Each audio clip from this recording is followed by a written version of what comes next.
সবসময় কিন্তু পরিস্থিতি বুঝে ওরা সেই মেনটেন করে দেখি দেখি স্যার আপনার বাড়ি কই?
আগামী দিনে ভোট দেওয়ার আবেদন রেখে আপনাদের এই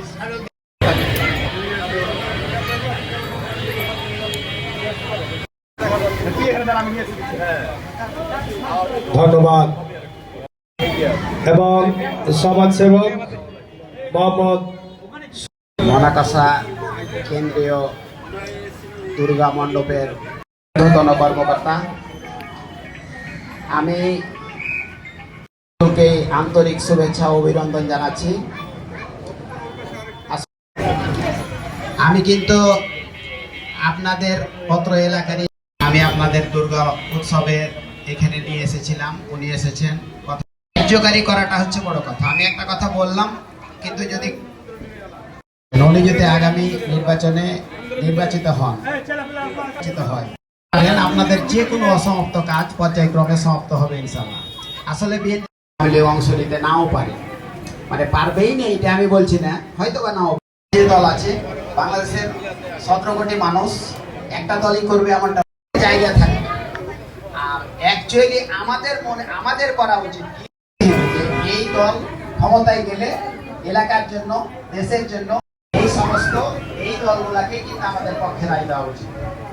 তো যাই হোক, যে আপনারা সকলেই দল মত নির্বিশেষে যাচ্ছে এই নির্বাচনে, আপনারা ধানের শীষের পক্ষে ভোট, যে আপনারা সকলেই দল মত নির্বিশেষে যাচ্ছে এই নির্বাচনে, আপনারা ধানের শীষের পক্ষে ভোট।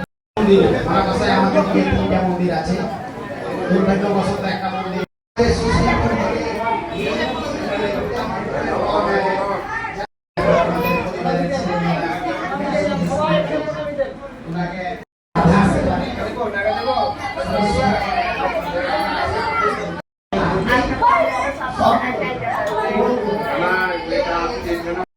অবস্থাতে রাখে, এই আশাবাদ ব্যক্ত করে আমি আমার